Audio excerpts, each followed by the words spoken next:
porque lo que dijimos al inicio no lo vamos a volver a repetir. Digamos que con él aparece el concepto de sexualidad, ¿no? Porque antes el tema eran las perversiones en la psiquiatría. ¿Y qué pasó con Freud? Bueno, que era un tipo de una inteligencia brutal y etcétera, etcétera, etcétera, pero ¿Freud qué hizo? Escuchó a las histéricas, no las diagnosticó y las hizo pasar por todas las cosas que se pasaban en esa época. Hay una serie de películas, una película que se llama Opium, que es verdaderamente tremenda, de lo que pasaba con las histéricas en los hospicios y las cosas que les hacían. ¿Y Freud por qué crea el método del método del psicoanálisis? Porque las escuchó, las recibió, y de ahí, digamos, el objetivo del taller, que es justamente no psicopatologizar, sino poder acoger la diferencia. Y cuando digo psicoanalizar, es decir, es un psicótico, es un perverso, etcétera, etcétera, etcétera. Así, acoger la diferencia y a partir de recibirlas, de escucharlas, apareció el psicoanálisis. ¿Por qué? Porque él las escuchó, no las ubicó en un casillero. Porque si no las hubiera escuchado, bueno, por ahí aparecía otro, pero... Entonces, la comparación que yo hago tiene que ver también justamente con momentos históricos. En la época de Freud, lo que dominaba era la histeria. ¿Por qué? Porque con esta división en la familia nuclear de que el hombre para lo que estaba y la mujer para lo que estaba, había, digamos, como una represión social respecto de la sexualidad femenina, ¿no? O sea, las mujeres en casa, arregladitas, esperando al Señor, etcétera, etcétera. Y entonces Freud, cuando escuchó a las histéricas, sin prejuzgar, sin etiquetar, creó un método para poder para poder hacer lo que hizo. De alguna manera, yo hago como una especie de analogía, por ahí me van a decir que estoy loca, pero no me importa, de que hoy en día, y lo dijo hoy al inicio Concepción, lo dijo hoy al inicio, de que es un tema muy relevante, y es un tema muy relevante para el psicoanálisis, por las nuevas presentaciones, que no son tan nuevas, pero que han salido del closet. Entonces, si vamos a aplicar el vino nuevo en odres viejos, sin poder salir de toda una serie de categorizaciones, por ejemplo, perversión, bueno, la cosa se empobrece. Entonces, en Freud se encuentran estos conceptos absolutamente revolucionarios, lo dijimos antes, y cómo Freud empieza así, con que la pulsión no tiene ni objeto ni fin, y después termina en una cosa heteronormativa y procreadora, ¿no? Entonces aparece la teoría evolutiva de lo oral, anal, y conceptos totalmente heteronormativos, las fases libidinales, el complejo de Edipo, la salida, ahora vamos a ver qué pasa con el complejo de Edipo, la salida heteronormativa a través del tránsito por el Edipo, ¿no? La historia, digamos, de Freud y el complejo de Edipo, y el complejo de Edipo en el varón, y el complejo de Edipo en la niña, y la cuestión del pene, y que después en Lacan va a ser el falo, pero resulta que el falo tiene una relación con el pene, entonces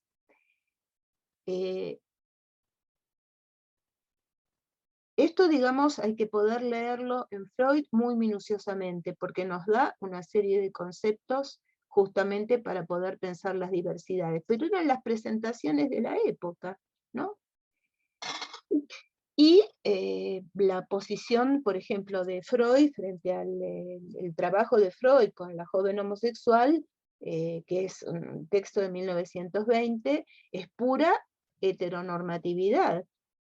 Cuando la joven homosexual después apareció un libro que se llama, bueno, se los iba a mostrar, pero veo que está en la pantalla, Sidonie Sislak, que es la historia de la famosa joven homosexual de Freud, que dos muchachas la ubican en Viena, cuando la mujer esta tiene 80 y pico de años, y ella da su versión de lo que fue ese análisis, donde Freud le interpretaba, ¿no?, en términos del Edipo, y ella iba, digamos, a tomar las sesiones de análisis, entre comillas, porque eso le daba la posibilidad de después en un café encontrarse con su amada, que era una mujer mayor que ella, y esta mujer, la joven homosexual, terminó siendo homosexual hasta el fin de su vida, que murió como a los 80 y pico de años. Bueno, ese libro es un libro muy interesante, leer el caso y después leer la historia, digamos, ¿no?, el relato de la joven, las entrevistas que le hacen a la joven homosexual. Entonces, con Freud encontramos eso, ¿no? Encontramos esa oscilación entre la pulsión no tiene ni objeto ni fin, y después un fin que tiene que ver con una salida heterosexual y heteronormativa, ¿no? Los hombres con las mujeres con los hombres, etcétera, etcétera.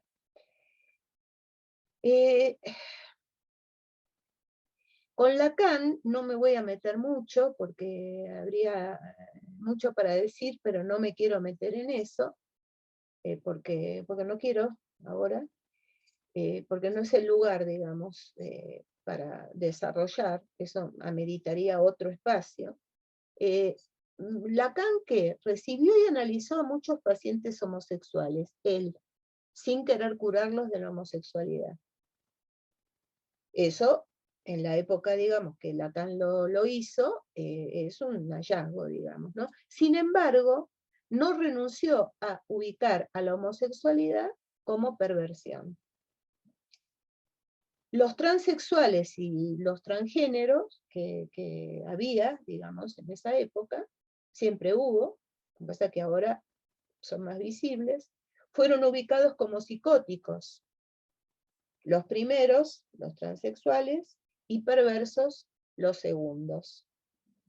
Los transexuales psicóticos, porque él le dice en un seminario, no me acuerdo si es en el 4 o en el 5, no me acuerdo dónde aparece, que le dice a uno de los pacientes que él veía y recibía y los atendía, digamos, pues, frente a un grupo, etcétera, etcétera, si no se da cuenta, ¿no?, era un transexual, o un transgénero, no me acuerdo, si no se da cuenta de eso que tiene entre las piernas. Entonces, los primeros, y bueno, y de alguna manera, las estructuras, ¿no? Las estructuras son psicosis, neurosis, perversión, y están relacionadas ¿con qué? Con la castración, con el falo. Desde ahí, digamos, se establece la diferencia. Claro, el falo no es el pene, el falo es un significante, pero como dice Ricardo Rodríguez Ponte, que lamentablemente se murió, y que fue un gran psicoanalista argentino, que es el que estaba traduciendo los seminarios de Lacan. Bueno, ahí está toda la publicación, creo, no sé si de todos, pero de muchos, no, de algunos, directamente del francés, sin intermediarios, como el yerno de Lacan, como Miller, que eso es lo que pasa con los seminarios. Rodríguez Ponte, que, bueno, que era un estudioso y una profundidad en modo de escuchar. Hay una clase de él donde se habla de la significación del falo, y él termina diciendo que, bueno, el falo es un significante, en Lacan el falo es un significante, pero no es cualquier significante. O sea, no es decir, qué sé yo, cuchuflito. El falo es el falo, y el falo tiene, digamos, una resonancia donde resuena, digamos, ¿no? Entonces, bueno, con Lacan, sucintamente, digamos, podríamos dejarlo ahí, y da para otra cosa esto. Han aparecido en la escena del psicoanálisis también disidente, ¿no? Así como se habla de las disidencias, de las diversidades, hoy la chica que vimos al principio habló, ¿no? De las disidencias, de género, y la disidencia también respecto de ciertos movimientos lesbianos. Son psicoanalistas que tienen una particularidad. Los tres son gay. Y los tres hablan públicamente de su gaycidad. Jorge Reiter es un analista de la Argentina, a quien yo conozco mucho, porque lo conozco mucho, no importa por qué, que tiene unos cuantos años, digamos, debe andar por los 60 y algo. Fabrice Bourlez, no sé por qué no apareció el nombre acá, el nombre del libro de Fabrice Bourlez es un nombre muy interesante.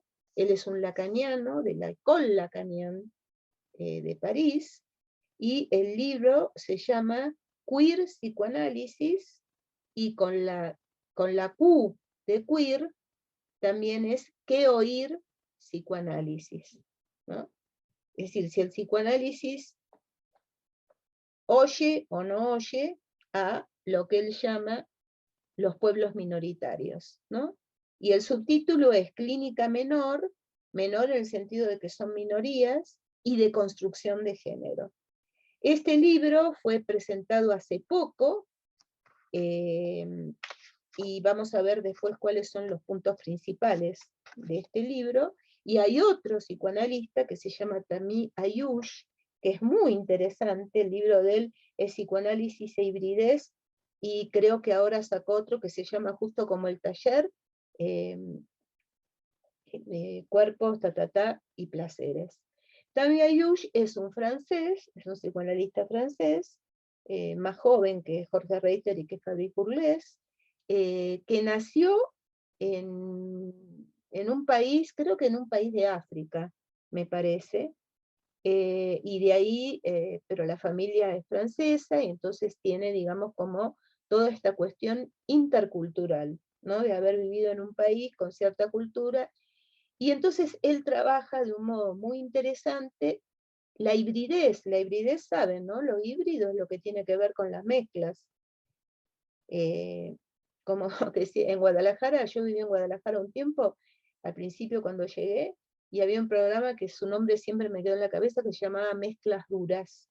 Y Mezclas Duras era la fusión, ¿no? La fusión entre distintos géneros de la música, que daba lugar a cosas muy, muy interesantes, mezclas raras.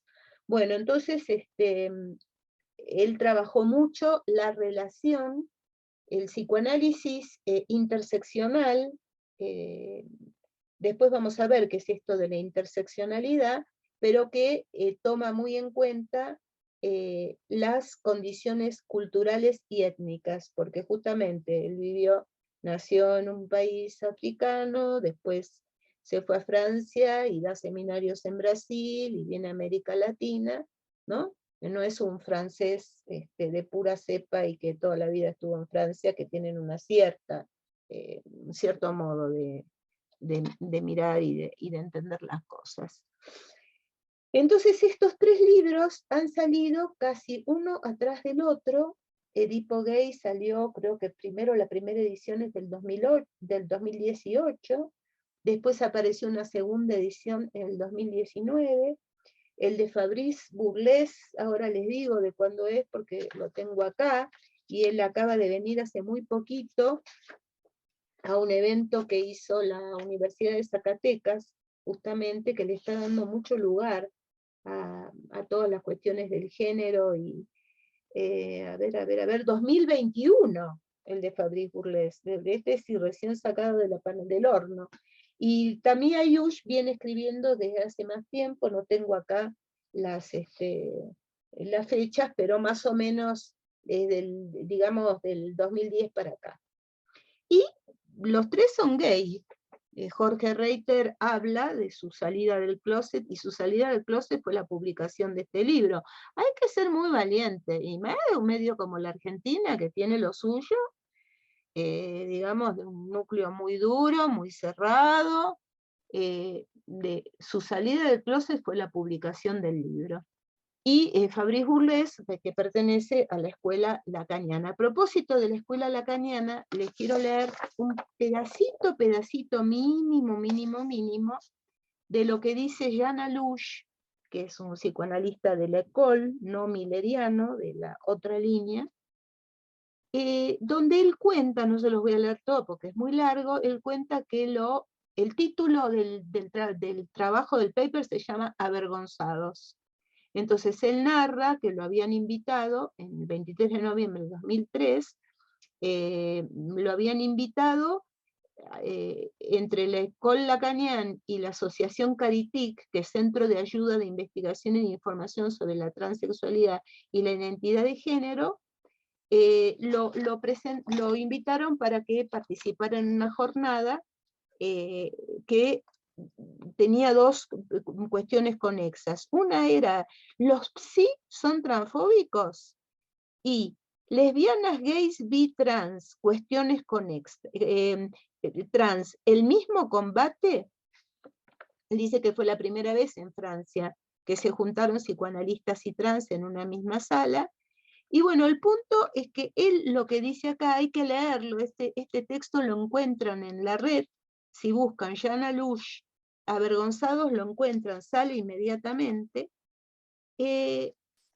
Avergonzados es porque lo invitan a él de una asociación de transexuales, un transexual que se llama Pat Khalifa, lo invita, digamos, a participar, creo que en la mesa, algo parecido, y él dice que el título es Avergonzados, digamos, ¿no?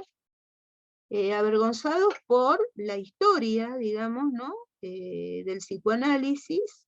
Dice, dicho de otra manera, y en esto precisamente reside la objeción, en esto reside la lección que saco de esa variedad, el cambio de sexo como la problematizan los trans no tiene nada que ver con el emplazamiento de la libido.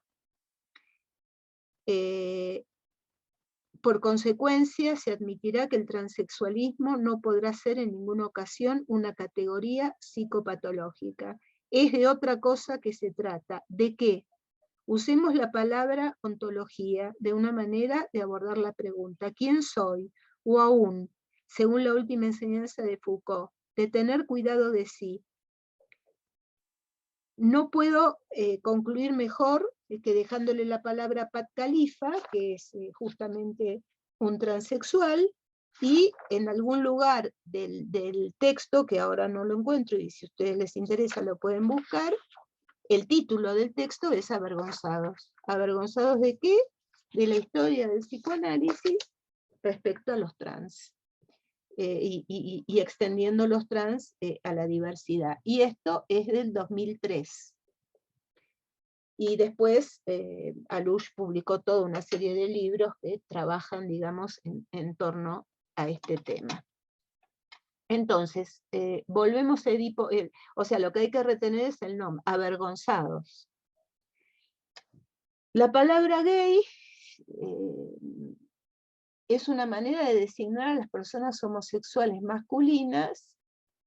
La principal diferencia entre las denominaciones hombre homosexual y gay, que hasta la década de 1970 significaba alegre o divertido en inglés, es que este último es un término positivo.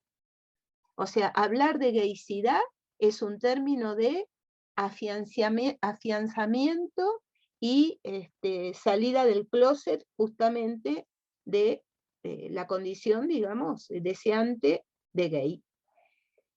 Es que este último es un término positivo importado del inglés y elegido por la comunidad gay de San Francisco para referirse a sí misma. ¿Se acuerdan que hablamos, ¿no? De toda la movida del hipismo y todo lo que ocurrió, y Woodstock, y cómo surge ahí un poderoso movimiento, digamos, que es la salida del closet, digamos, de las diferencias. Entonces, Edipo Gay es un libro que lo pueden encontrar en Amazon, hay un PDF que circula por ahí. Es un libro muy, muy conmovedor, porque es un libro de alguien que tiene muchos recursos, digamos, teóricos, que ha pasado por diversas escuelas, que ha fundado una escuela lacaniana en la Argentina, y que a la edad que tiene sale, digamos, del closet y lo hace públicamente y puede escribir, digamos, esa historia, y ese escrito es su posibilidad de salida. Él dice ahí que tuvo tres análisis con muy buenos analistas, vaya a saber qué quiere decir muy buenos analistas, pero que la cosa no funcionó, que él pudo salir del closet, eso no lo dice, pero siempre, digamos, en esos análisis existía la interrogación del por qué. Y la pregunta de él no era por qué. O sea, esa era una pregunta del analista en todo caso, pero la pregunta de él era otra. Entonces, bueno, acá hay toda una descripción de la cuestión de los gays, que ahora no nos vamos a meter, porque habla de toda bueno, no nos da el tiempo, ¿no? Que en países hispanoparlantes gay se refiere exclusivamente al género masculino, por lo tanto no aplica a las mujeres lesbianas o transexuales, estén o no fuera del armario. El transformismo, el travestismo y la transexualidad son fenómenos independientes entre sí y con los gays, que pueden estar o no relacionados. Un hombre transexual puede ser tanto gay como heterosexual. Y un hombre que no es gay puede ser transformista, travesti. Yo les puedo recomendar algunas películas, ya que estamos, que pueden ser de mucho interés. Una película mexicana de un director de Guadalajara que se llama Fernando Einbeke, y la película se llama Cuatro Lunas, que son 4 modos distintos de ver cómo se tramita y cómo aparece la homosexualidad masculina. Esa es una película que yo la suelo recomendar mucho, digamos, en los grupos que tengo de la materia que doy de diversidad. Es una película muy bien hecha y muy bien ubicada, digamos, ¿no? Eso por un lado. Y bueno, hay otras, pero que ahora no podemos. Bueno, Jorge Reiter dice, este libro surge de la convicción, seguramente polémica, en que o sea, hay que salir del closet, y hay que presentar el libro, y hay que animarse a abrirse. Él dice que cuando él estaba con esto de salir del closet, le decía, no, porque no vas a tener pacientes, se te va a vaciar el consultorio, no te con un psicoanalista puto, bueno, así hablan, digamos, ¿no? Y él dice que fue al revés, digamos, ¿no? Bueno, que no pasó eso, digamos, ¿no? Este libro surge de la convicción, seguramente polémica, de que el psicoanálisis, tal como se lo practica, se lleva mal con las sexualidades que no responden a la normatividad heterosexual. Vimos en la primera parte de qué se trata la normatividad heterosexual, o heteronormatividad. La salida fíjense lo que él dice, no me voy a meter con todo lo que dice en el libro, sino con puntos que son esenciales y que solo los dice él en ese libro. La salida del closet, que es un término muy trabajado, y la injuria son dos señalamientos que el autor ubica como específicos de la gaicidad. Y yo ubico y de todas las diversidades. Achacar a lo subjetivo lo que está determinado por un dispositivo. Es decir, ubicarle a alguien, por ejemplo, que no puede salir del closet, como si eso tuviera que ver con una cuestión personal propia del sujeto, o está ligado a lo que implica salir del closet, o sea, el proceso de decirle a la familia, con lo trans es como que la familia va teniendo indicios más indicios que ve pero que no quiere ver, digamos, ¿no?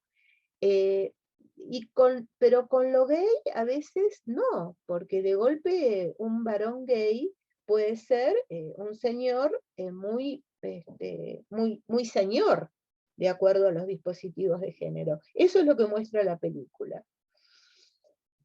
Entonces, responsabilizar al sujeto de algo que determina otro.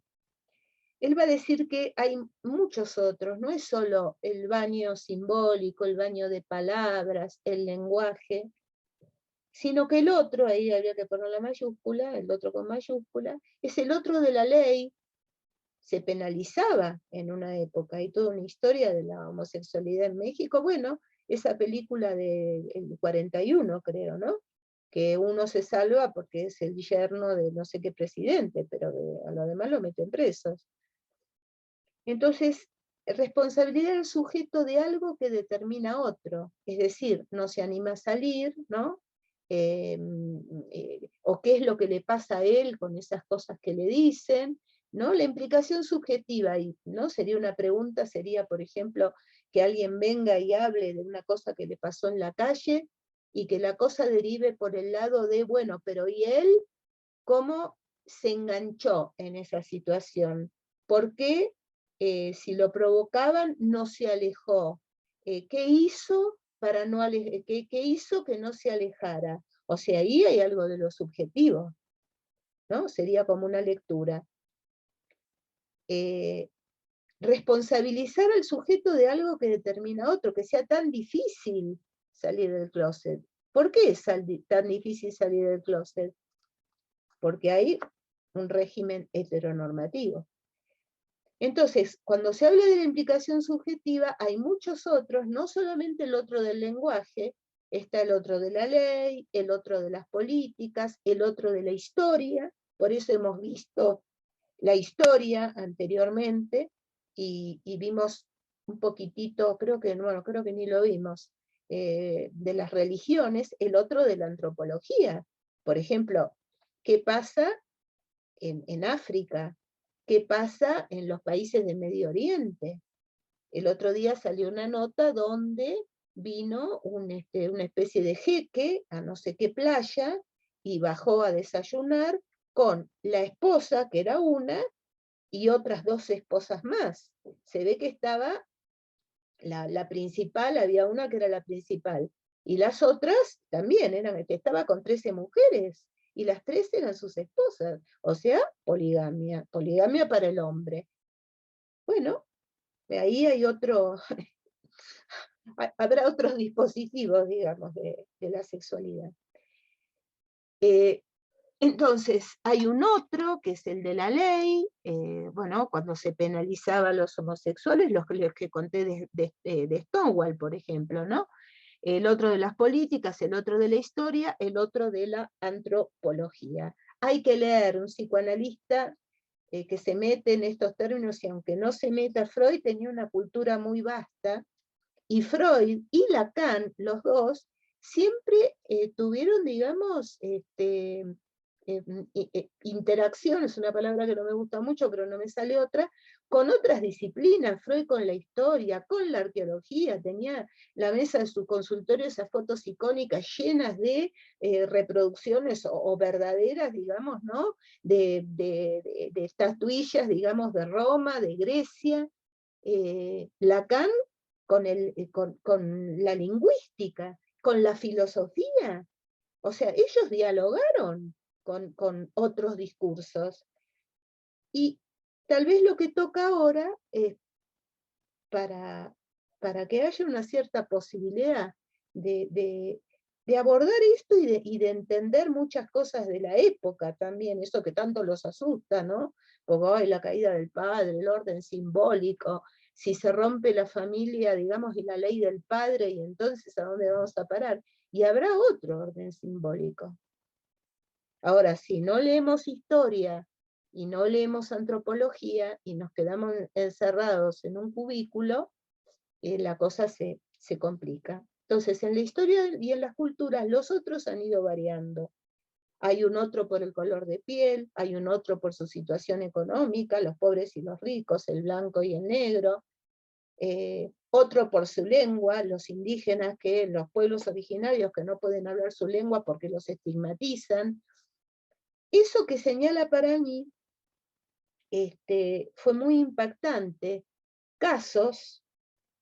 En el caso de la diversidad sexogenérica, va a decir que la diferencia entre la exclusión de esa diferencia, de la diversidad sexogenérica, a diferencia de todas las demás, ¿no? Por la lengua, por la situación económica, es que también quedan excluidos de las familias, siendo entonces parias de los parias. Yo les recomiendo efusivamente que busquen una serie, por ahí ya la vieron, que se llama Pose, que estuvo mucho tiempo en Netflix, que ahora tiene la tercera temporada, que justamente muestra cómo, digamos, aparecen las casas en los trans en Estados Unidos, está ubicado como en los años 80, las casas que se arman donde hay una mujer trans que asume el lugar como madre y digamos, acoge a otros y viven todos juntos y estos son sus hijos, digamos, y que era un modo justamente de armar familias, porque eran los parias de los parias, son excluidos de las familias. Pose es una serie que vale mucho, mucho la pena.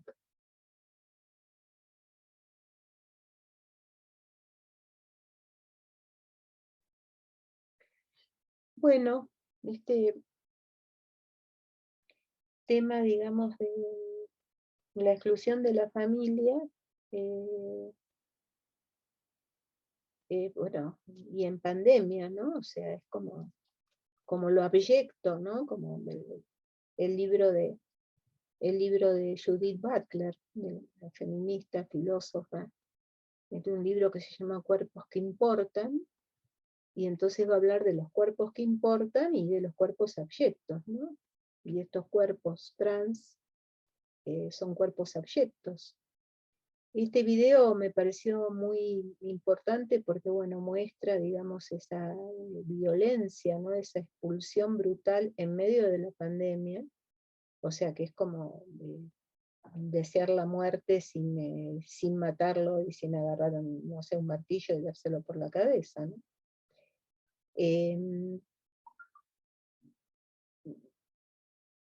Y también me pareció interesante porque muestra otras presentaciones de lo que puede ser una mujer trans, ¿no? Eh, Muestra acá colores de piel distintos, situación de clase económica distinta, no vienen del mismo lugar que Gibón Guerrero, ni como estos que vimos estudiantes de la UNAM. Bueno, sí, ninguno de los tres, digamos, tenía características como las de estas chicas. La primera, la mujer trans, bueno, así, ¿no? El cuerpo y la cara, y sin embargo, ella es una mujer trans. O sea, también la diversidad dentro, así como hay diversidad dentro de las mujeres hetero, también hay diversidad dentro de las mujeres trans. No son todas igualitas, y lo que se ubica que son todas las que están, digamos, en Tlalpan eh, buscando, buscando clientes, que también eso es algo a tener muy en cuenta, porque muchas veces no consiguen trabajo. ¿Qué pasa? Que cuando hay una mujer trans, pero que pertenece a una clase socioeconómica alta, y que de preferencia es blanquita, y si es rubia, mejor, esas mujeres, que yo no puedo ahora, digamos, mostrar ese tipo de videos, pero esas mujeres eh, la tienen, entre comillas, relativamente fácil, porque trabajan, porque la condición de clase, la condición étnica, eso es lo que tiene que ver con el psicoanálisis interseccional. Ser indígena y ser gay, o ser indígena y ser trans, que implica ser pobre, tener, digamos, esas tres intersecciones con clase económica, con sexualidad, digamos, sexo, con orientación y condición étnica, es la discriminación de la discriminación de la discriminación. Entonces, es muy triste, muy doloroso este emprendimiento de la Casa Frida, que se abrió, digamos, durante la pandemia. Es un emprendimiento muy importante. Hay también una casa para las mujeres lesbianas, no transexuales, que fueron, que trabajaban como prostitutas, en fin. Hay pequeños espacios, digamos, para dar cobijo a una situación así, de los parias, ¿no? Ser excluido bueno, de la propia casa, ¿no? Ser echado en medio de la pandemia. Entonces, volviendo a la cuestión de, a ver, por qué viene esto? Porque necesitamos, y como dijimos hace un rato, bueno, necesitamos, digo, esta es mi postura epistemológica, digamos, ¿no? Creo que el psicoanálisis se empobrece, digamos, ¿no? Se rigidifica, se vuelve muy prejuicioso, si no hay una interlocución, digamos, con otras disciplinas. Y cuando hay interlocución con otras disciplinas, por ejemplo con la historia, y aprender que la heteronormatividad es un régimen político de la sexualidad, con la antropología,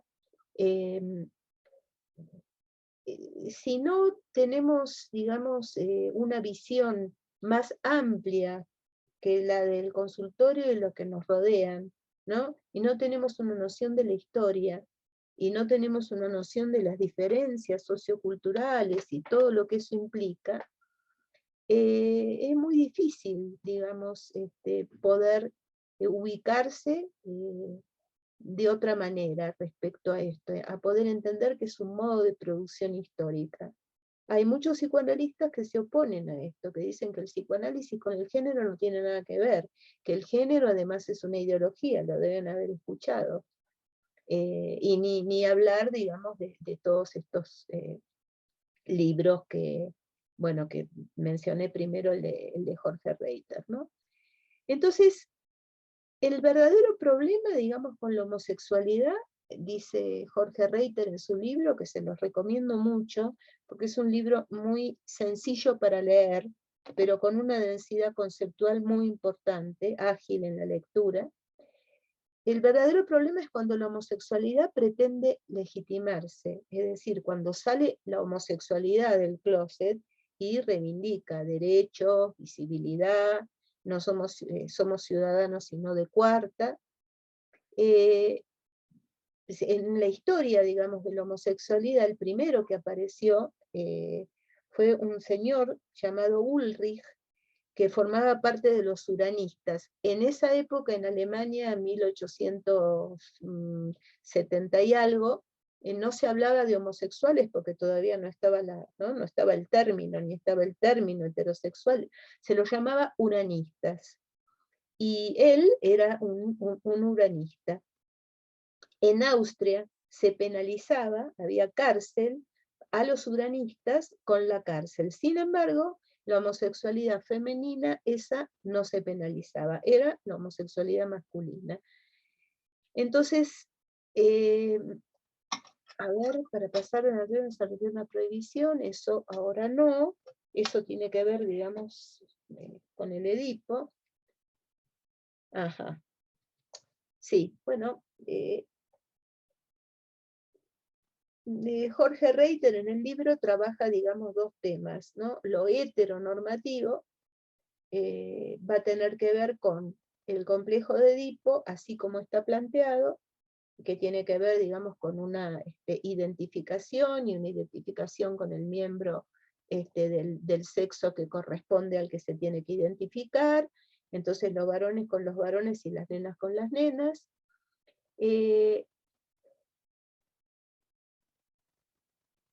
Entonces, va a hablar de esto, del complejo de Edipo, y del complejo de castración.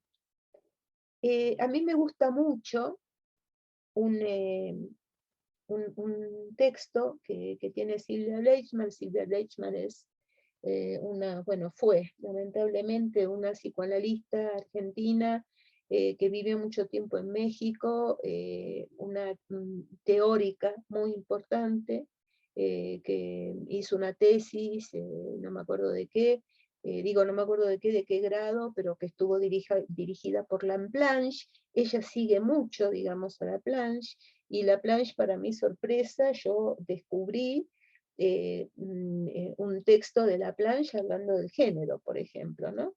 Y eso que los psicoanalistas franceses y de esa época, muchos con eso o casi nada se metían. Entonces, Silvia Lechmar habla de la castración como el no todo, digamos, ¿no?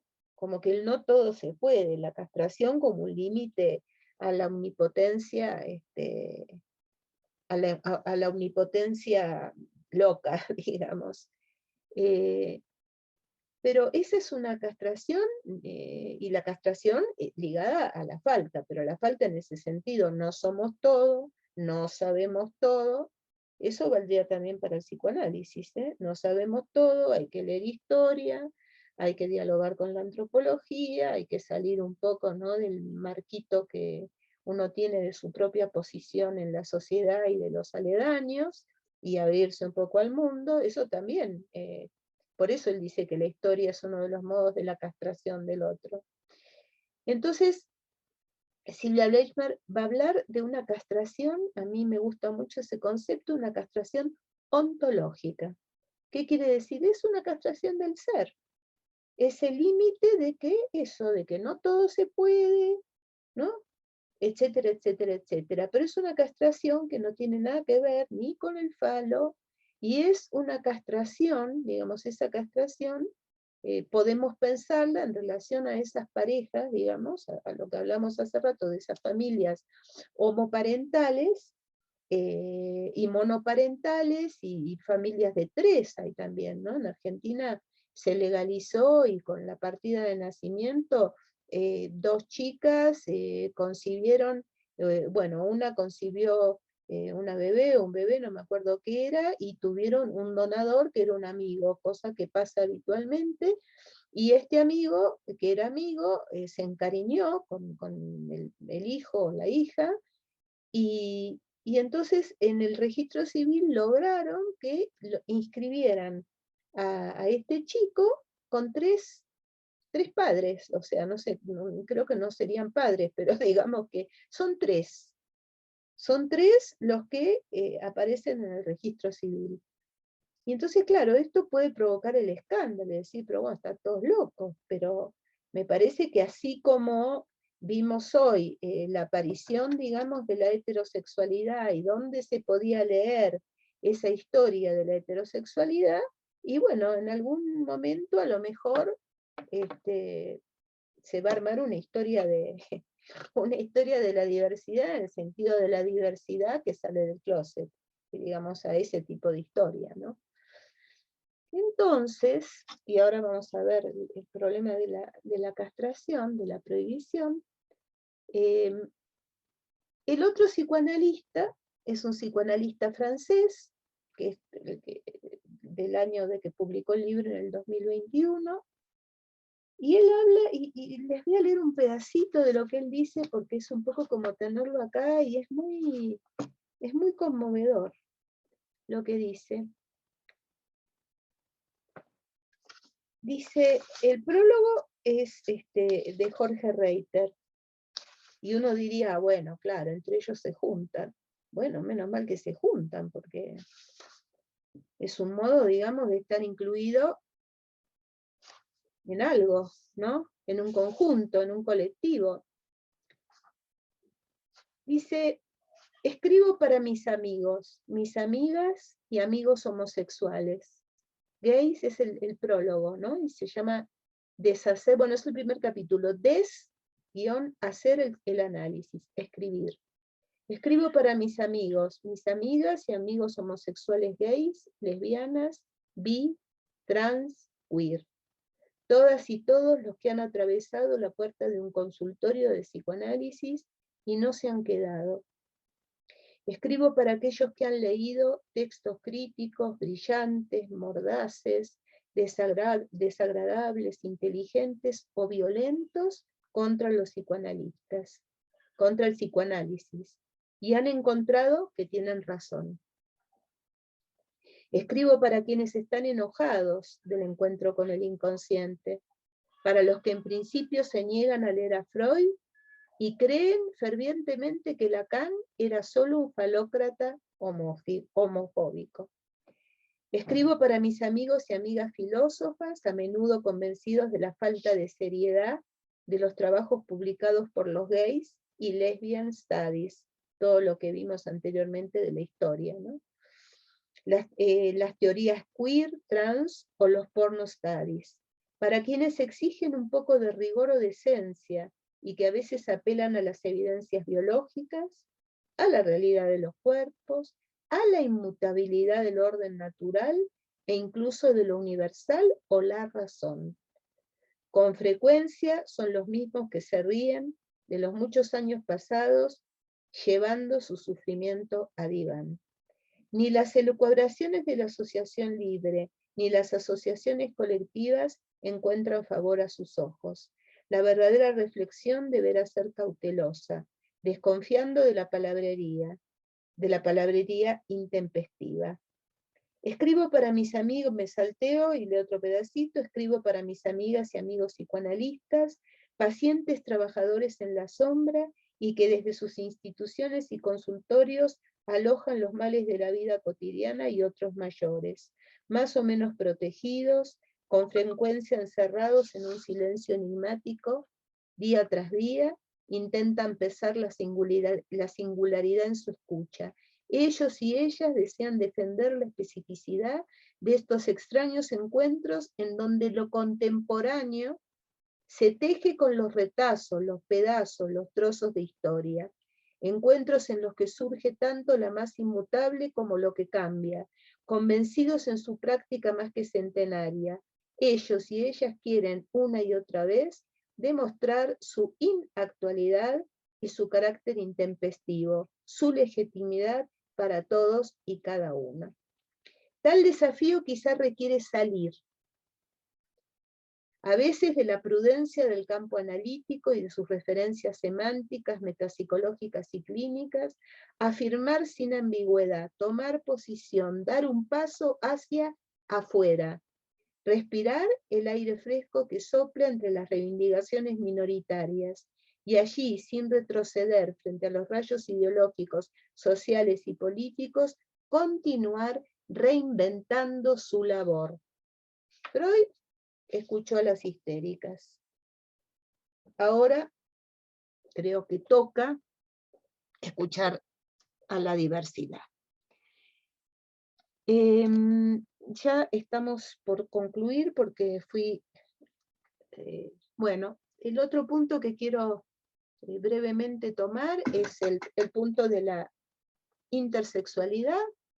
En esta semana se realizó, tuvo lugar en Chihuahua el primer casamiento de los tarahumaras, de los rarámuris, de los pies ligeros, y es un casamiento homoparental. Acá se cruza, digo, hay que ser muy valiente, ¿no? Pues ser rarámuri y casarse y aparecer en la foto y hacerlo público. La interseccionalidad entre lo que tiene que ver con la condición étnica, con la orientación, digamos, en el campo de lo sexoafectivo, y seguramente también con la pobreza, porque los raramuris no se caracterizan por ser muy ricos, que digamos. En el Laboratorio Nacional de Diversidades se habló mucho del arte como una posibilidad performativa de poder transitar, digamos, por estos senderos. Entonces yo quiero que vean, para concluir hoy con esto, un pedacito, no todo, un pedacito de un video de una... Bueno, no les digo qué es, quiero que lo vean y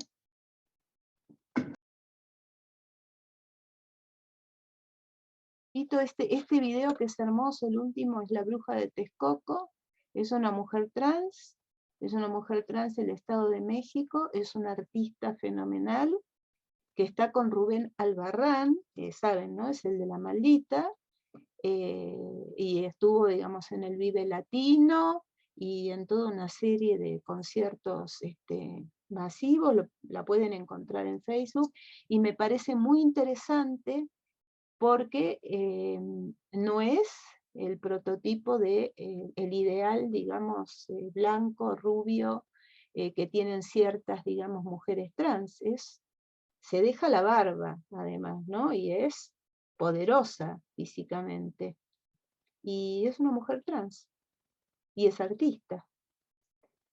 Y es muy escuchada en muchos ámbitos. Digo, el Vive Latino es un evento magno. Búsquenla si les interesa. Hay muchos videos.